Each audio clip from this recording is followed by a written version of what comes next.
तो basically scientist ने 21st century से बिफोर वाला जितना भी पोर्शन था उसको क्लासिकल फिजिक्स का नाम दे दिया, and 21st century and onwards जितना है वो हमारे पास कौन सा है, modern physics, which we also called as quantum physics. Quantum. Quantum physics deal करता है प्योरली विद रिलेटिविस्टिक मैकेनिक्स को, and by relativistic mechanics we deal with microscopic level के ऊपर, also with things that are moving with the speed of light.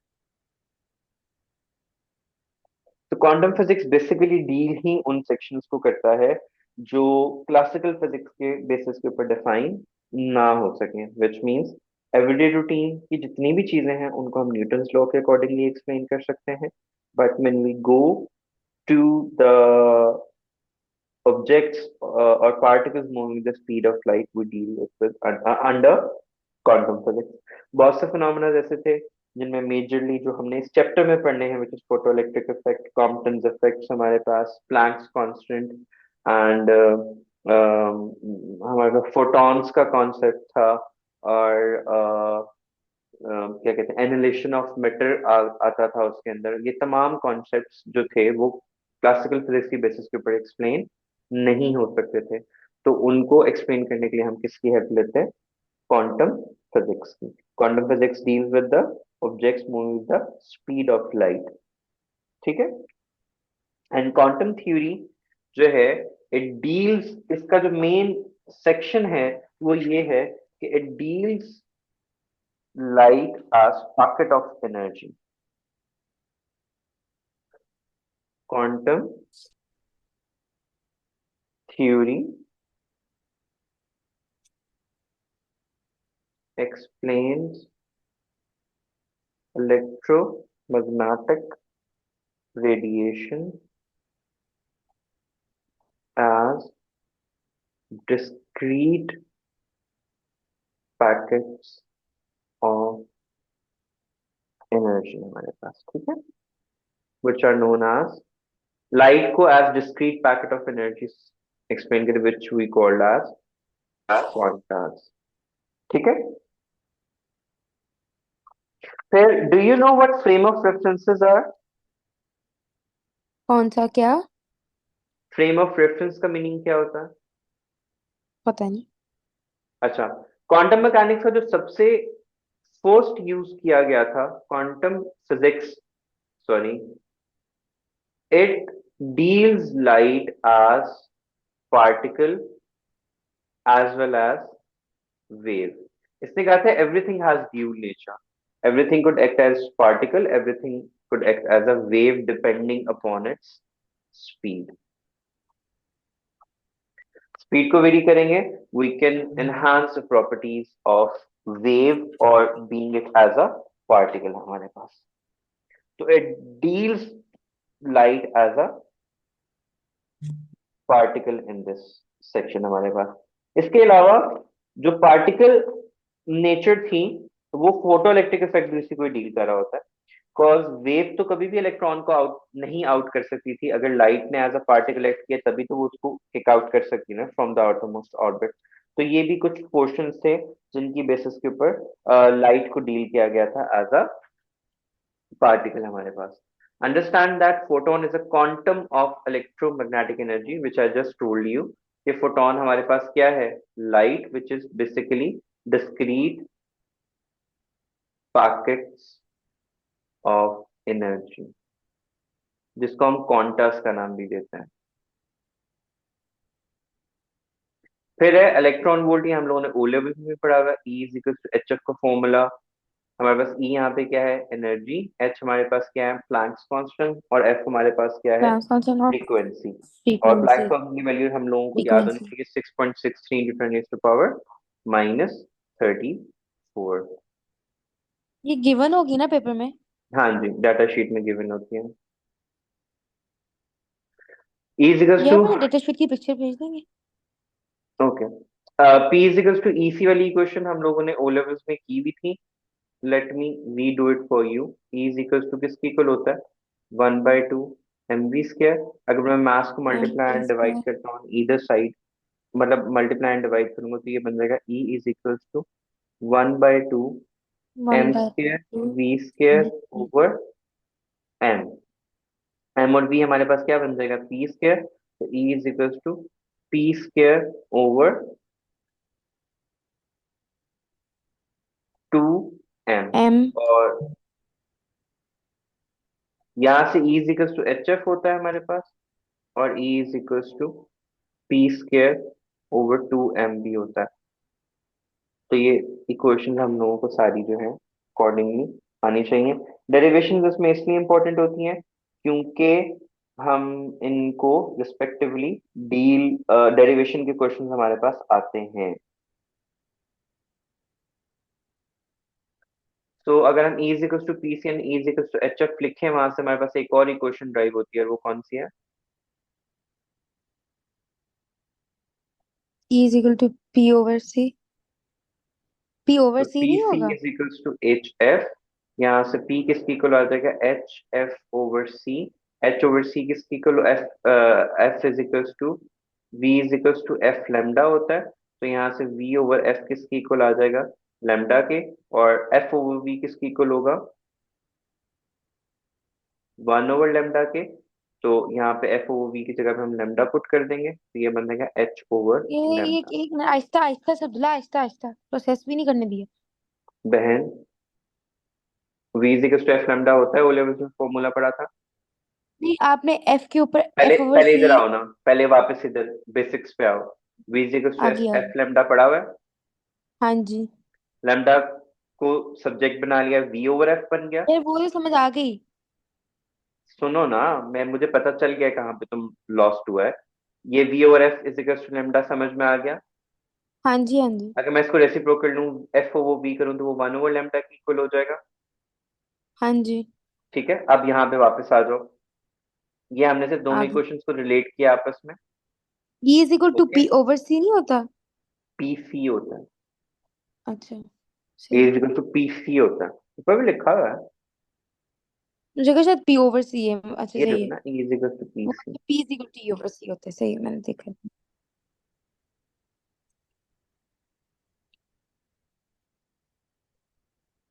तो यहाँ से P equal आ गया H F over C के। F over C and F over V are the same thing, तो मैंने F over सी की जगह पे 1/λ पुट कर दिया। तो P is equal to H over lambda आ गया हमारे पास। सही।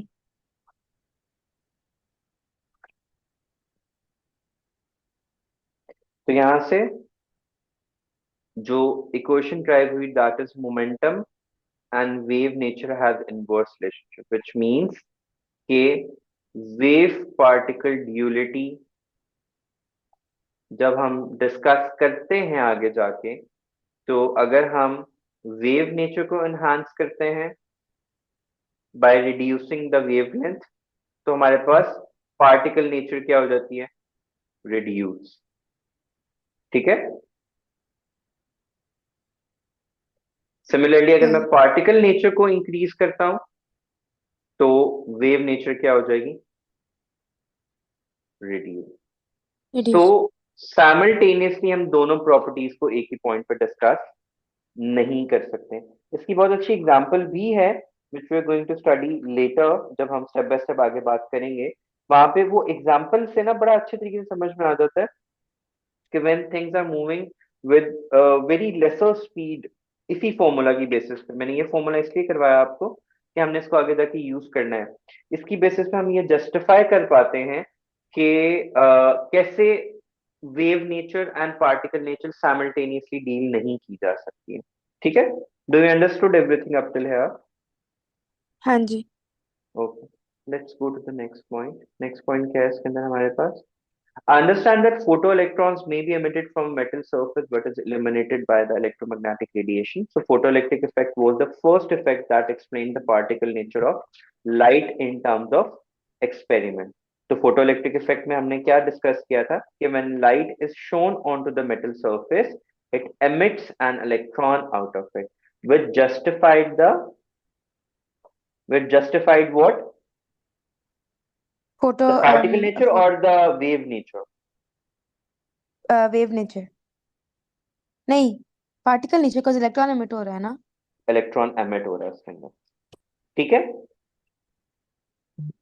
हाँ जी। अब इसका हमारे पास जो था, इसमें कुछ पॉइंट्स आते थे, जैसे वर्क फंक्शन का आ जाता था कॉन्सेप्ट हमारे पास। वर्क फंक्शन क्या होता था? There is a minimum amount of energy required by the photons to emit the electron from the outermost shell, which is known as the work function.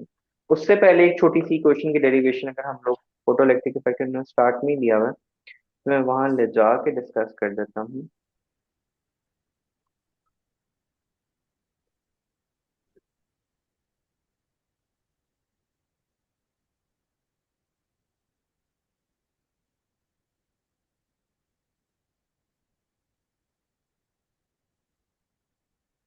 नहीं, sequence में चल पड़ते हैं जब उन्होंने उसको डिस्कस किया हुआ है। तो अगला चैप्टर कल खत्म हो जाएगा? नहीं, कब खत्म होगा? बुक डाटा है। अच्छा, यहाँ पे उन्होंने कॉन्टर्स को बहुत अच्छी तरीके से बताया हुआ कि energy carried by electromagnetic radiations might exist as discrete packets or quantities called quantas, which has the energy equals to hf, because ये बेसिकली निकला था इस proportional energy is proportional to the frequency, जो फिर हम आगे फोटोइलेक्ट्रिक इफेक्ट में जाके यूज भी करते हैं। डू यू रिमेम्बर हमने इंटेंसिटी वर्सेस फ्रीक्वेंसी का ग्राफ बनाए थे और हमने उसको डिस्कस किया था कि हाउ फोटोइलेक्ट्रिक इफेक्ट में इंटेंसिटी और फ्रीक्वेंसी से क्या चेंज आएगा हमारे पास number of electron and voltage का। नहीं। Oh, okay. कब बनाया था हमने ये ग्राफ? हमने तो पढ़ा ही अभी है, मुझे नहीं पता तुम लोगों ने किया कि नहीं किया। Energy is directly proportional to frequency which is equals to H F. यहाँ पे एच को प्लैंक्स कांस्टेंट का नाम दिया गया था, विच मींस के frequency is only going to deal with the kinetic energy of the particle, कि उसके कितनी स्पीड से उसने मूव करना है हमारे पास, not in terms of photoelectric current की टर्म्स में। फोटोइलेक्ट्रिक करंट जो है वो किस पे डिपेंड करेगा? Photoelectric, electrons. हाँ। एक्सपेरिमेंट, दैट इज, हम फोटोइलेक्ट्रिक एक्सपेरिमेंट की बात करते हैं ना, तो अगर हम एक्सपेरिमेंट रिपीट करते हैं विद इंक्रीजिंग इंटेंसिटीज तो करंट की वैल्यू इंक्रीज होती है। और जब हम इंक्रीजिंग फ्रीक्वेंसी से ग्राफ ड्रॉ करते हैं तो उसकी से स्टॉपिंग वोल्टेज के ऊपर इफेक्ट पड़ता है। तो मतलब हम जब वहां पे पहुंचेंगे, I refer to that, but उसका स्टार्ट यहाँ से हो गया था हमारे पास। ये फोटोन की डेफिनेशन दी गई है। Photon is a special name given to quantum of energy when the energy is in the form of electromagnetic radiations, and electromagnetic radiation वही है जो स्पेक्ट्रम हम लोगों ने पढ़ा हुआ है। Then E is equals to P is equals to E over C, energy per unit speed. P हमारे पास क्या है? Momentum, which means mv is equals to E over C के इक्वल हमारे पास आता है। इलेक्ट्रॉन वोल्ट का फॉर्मूला हमने सबसे पहले कहाँ पे किया था? इफ यू रिमेम्बर, हम लोगों ने ईएमएफ का फॉर्मूला क्या था? Work done per unit charge. तो वहां से वर्क डन किसकी इक्वल आ जाता है? एनर्जी इनटू चार्ज के, sorry, charge. Energy into charge नहीं, वोल्टेज इनटू चार्ज।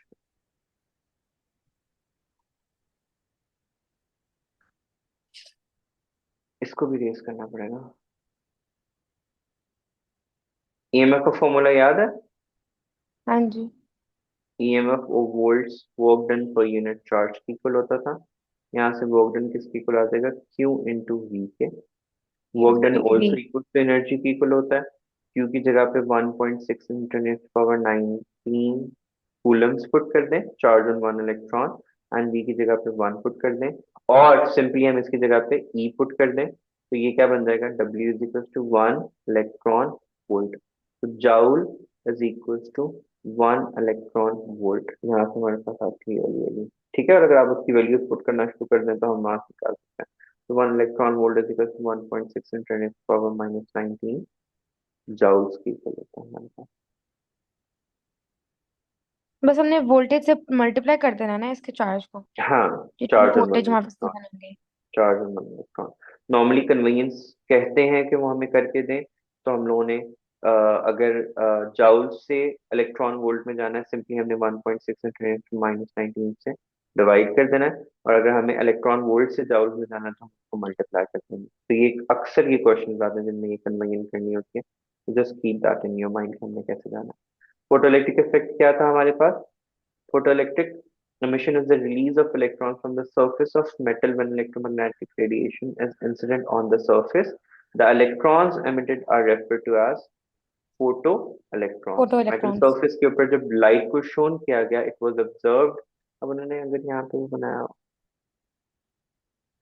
हाँ ये वाला, ये डायग्राम। सो ये वोल्टमीटर अटैच किया गया टू मेजर द वोल्टेज। ये हमारे पास इवैक्यूएटेड ग्लास ट्यूब था, ये कैथोड था हमारे पास, और ये हमारे पास जो था वो मेटल सरफेस है जिसके ऊपर लाइट को जो है वो शोन किया जा रहा था हमारे पास। जब हमने लाइट को इसके ऊपर इंसिडेंट कराया, सॉरी ये एनोड है क्योंकि उसने कलेक्ट करना है, और ये कैथोड है, ये मेटल सरफेस।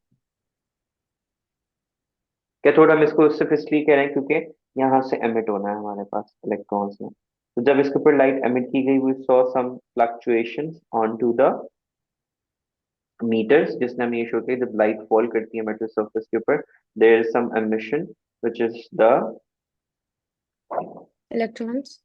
हाँ, which is the emission of electrons from there. तो हमारे पास एक ग्लास जो ट्यूब है, that is evacuated glass tube. It has two electrodes. One electrode is anode, which is connected to the positive end of the battery. You could see here. Positive and negative batteries and सिर्फ यहाँ पे इसलिए attach की गई ताकि जो electrons हैं उनको एक्सेलरेट करवाया जा सके हमारे पास, ठीक है। And the hmm. electrode C is connected to the negative terminals, which is known as the cathode. So the light is incident onto the cathode, it begins to emit electrons. Which will emit the electrons, anode or the cathode? Anode, cathode, sorry cathode. Anode collect ठीक है। करेगा। इसके ऊपर जब light, अब उसने diagram जरा उल्टी बना दी है, आई डोंट नो व्हाई इसको इस तरीके से ड्रॉ किया गया। Let me make the corrections. हमारे पास एक इवैक्यूएटेड ग्लास ट्यूब है, उसमें कैथोड है which is attached to the negative end, and positive end is attached. This is attached to the positive end of the battery. We have an emitter attached to measure the value of current, and we have a voltmeter attached to look for the voltage changes हमारे पास, ठीक है। So when light is incident onto the cathode, meters show some reading, which means electrons are being emitted, which are being attracted by the anode and repelled by the cathode. Obviously cathode से जब electron निकलेंगे तो cathode electrons को क्या करेगा? Repel emit करेगा ना। करेगा। वो यहाँ से अवे जाएंगे और एनोड उनको क्या कराएगा? एक्सेलरेट करवाएगा, अट्रैक्ट। ठीक है।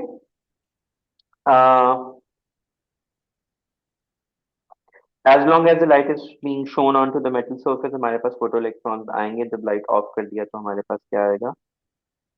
नो इलेक्ट्रॉन, फोटो हाँ इलेक्ट्रॉन्स। जी, और maximum energy of electron could be found by making cathode more and more negative, ठीक है।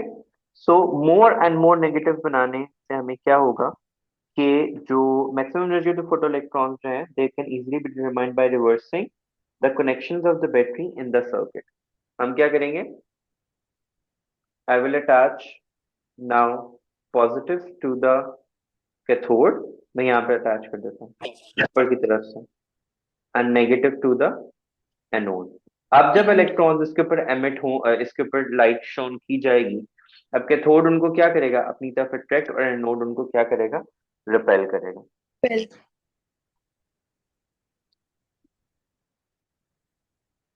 तो photo electrons are being repelled by the anode, and cathode उनको क्या करेगा? कैथोड से तो वैसे ही वो एमिट हो रहे हैं, तो इवेंचुअली वैल्यूज क्या होना शुरू हो जाएगी? करंट की वैल्यू क्या होनी शुरू होगी? डिक्रीज होना शुरू हो जाएगी। और इंक्रीज। अगर हम पोटेंशियल को, नहीं। क्योंकि अब देखो ना वो अब एनोड की तरफ तो वो जा नहीं रहे, ठीक है, एनोड की तरफ क्यों नहीं आ रहे? क्योंकि हमने अब उसको नेगेटिव से अटैच कर दिया ना, तो वो वो एनोड की तो तरफ तो सही है। जाएंगे नहीं, वहां पे रिपल्शन होगी। और कैथोड को हमने पॉजिटिव से अटैच कर दिया। ठीक है। सही। तो वो डिक्रीज रहेगा करंट। हाँ जी।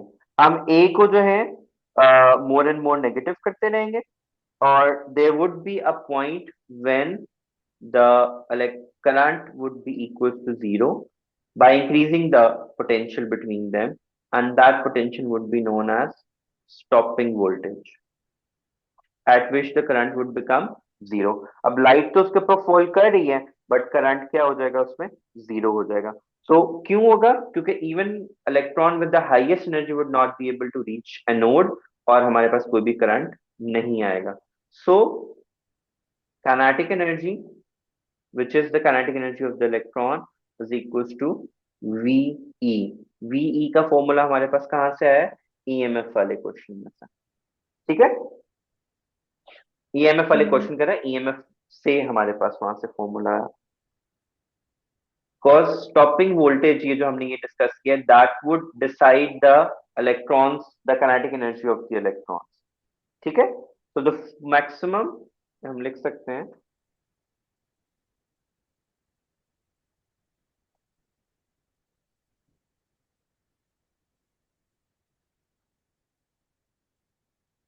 of photoelectron is equals to VE। VE कहाँ से आया हमारे पास, EMF वाले टॉपिक में से आया, which was equals to work done per unit charge का।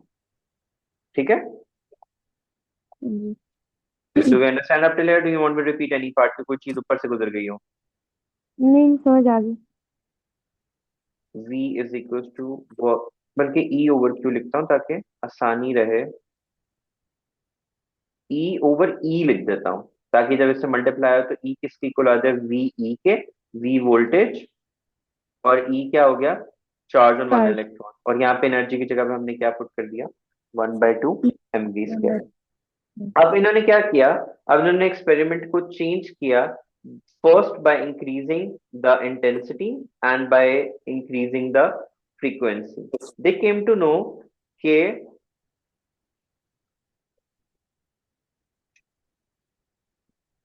Experiment was repeated twice. Case one में उन्होंने क्या किया, इंटेंसिटी को इंक्रीज किया,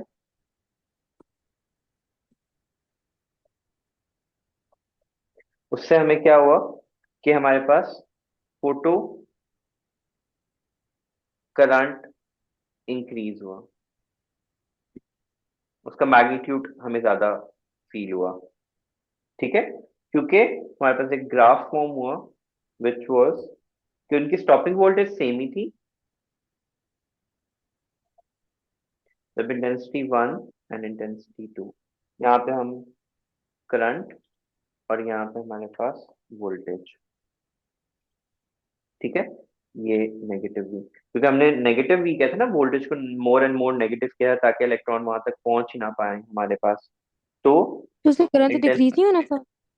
हम्म करंट तो डिक्रीज नहीं होना था मोर लेकिन एंड मोर मैं नेगेटिव। स्टॉपिंग वोल्टेज की बात कर रहा हूँ, स्टॉपिंग वोल्टेज क्या थी, मैं ये बोल रहा हूँ। क्योंकि वो नेगेटिव थी ना, तो इस वजह से हम नेगेटिव से स्टार्ट कर रहे हैं ग्राफ को। सही।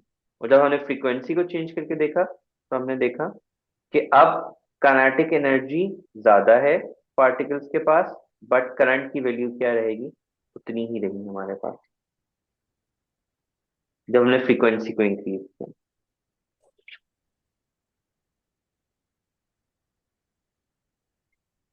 सो frequency decides stopping voltage, and stopping voltage का मतलब क्या है, काइनेटिक एनर्जी। ठीक है। और intensity deals with the current. अब ये मस्ट नॉट फॉरगेट कि थ्रेशोल्ड फ्रीक्वेंसी का मतलब क्या होता था, the minimum amount of frequency which is required by the particles to emit the electrons electrons. From the metal surface हमारे पास। सो फोटो इलेक्ट्रिक इफेक्ट की बेसिस पे हमें कौन से ये आई गेस ये पॉइंट्स लिखे हुए हैं। A positively charged electroscope cannot be discharged, indicating that only electrons are emitted. Photoemission takes place does so instantaneous. There is no delay between illumination and emission. Photoemission takes place only when the frequency of the incident radiation above a minimum value is called threshold frequency. The wavelength corresponds to the threshold frequency is known as threshold wave. Different metals have different threshold frequencies. Whether or not emission takes place depends only on the frequency of radiation used in the above threshold, so that it does not depend on the intensity of radiation. जो मैंने आपको बताया कि intensity ने सिर्फ electron को control करना है, कितने नंबर ऑफ इलेक्ट्रॉन्स एमिट होंगे। ठीक है, ज्यादा नंबर ऑफ इलेक्ट्रॉन्स ने एमिट हुए तो ज्यादा करंट बन गया, कम नंबर ऑफ इलेक्ट्रॉन्स एमिट हुए तो कम बन गया। सो लेट्स नॉट फॉरगेट कि फोटो इलेक्ट्रिक इफेक्ट किस पे डिपेंड कर रहा है, फ्रीक्वेंसी के ऊपर। अगर फ्रीक्वेंसी थ्रेशोल्ड के इक्वल है तो तभी करंट बनेगा, अदरवाइज नहीं। ठीक है। For a given हाँ जी। frequency, the rate of emission of photoelectron is proportional to the intensity of radiation. वो जो second point हमने किया कि for threshold frequency, photoelectrons directly proportional है किसके, intensity of electrons। Okay?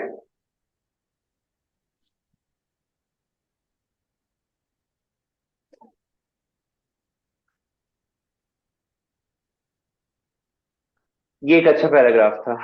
ये तकरीबन हर जगह भी बताया जाता है। Classical wave theory predicts that when an electromagnetic waves interacts with electron, the electron will absorb energy from it. So if an electron absorbs enough energy, it should be able to escape from the metal surface. अब classical physics कहती है किसी भी frequency पे निकल सकता है, quantum physics कहती है नहीं किसी भी फ्रीक्वेंसी पे निकलेगा बल्कि एक पर्टिकुलर फ्रीक्वेंसी पे निकलेगा। Remember that the energy carried by us, क्योंकि होता क्या है कि अगर आप लो एनर्जी के साथ लो फ्रीक्वेंसी के ऊपर उसको करोगे, मे बी शायद वो इलेक्ट्रॉन को तो एमिट कर दे but it will not give it enough kinetic energy to reach to the other point. ठीक है। हाँ जी। बेशक शायद ये आगे लिखा भी होगा ये। Remember that the energy carried by a wave depends on its amplitude and its frequency. Thus, if we have a low frequency wave, its energy cannot be boosted by increasing the amplitude. That is by increasing the brightness of the light. So, according to wave theory, we ought to be able to cause photo emission using any frequency of light, provided we make it bright enough. तो कहते हैं हम जितनी ज्यादा bright कर देंगे, हमारे पास अगर फ्रीक्वेंसी हम नहीं भी चेंज करते हैं, हम सिर्फ एम्पलीट्यूड को इंक्रीज कर देते हैं, तो हमारे पास एमिशन हो जानी चाहिए, बट ऐसा नहीं हुआ। Alternatively, we could use less bright light and shine on a medicine for a longer time until enough energy to cause the emission has been derived. But this does not happen. Emission is instantaneous, if at all. The experiment we had, आगे उसने guess लिखा हुआ point. Whether an electron is emitted or not should depend on the power of the incident wave, that is, on its intensity. A very intense wave of any frequency should cause the photo emission. ये classical physics हमें कह रही थी। The maximum kinetic energy of the photoelectron should be greater if the intensity is greater. There is no reason why photoemission should be instantaneous. These predictions based on the wave theory do not match the observation. जो मैंने अभी भी बोला ना कि तीनों points किसने कहे थे? These were given by classical classical physics। Classical ठीक है। Physics. A new approach both, फिर जिसकी बेसिस पे फिर क्वांटम थ्योरी आया, E is equal to H F का इक्वेशन आया, और उन सब लोगों ने उस चीज को क्या किया, ये सारी जस्टिफाई गलत किया। थी ना? ये गलत नहीं था।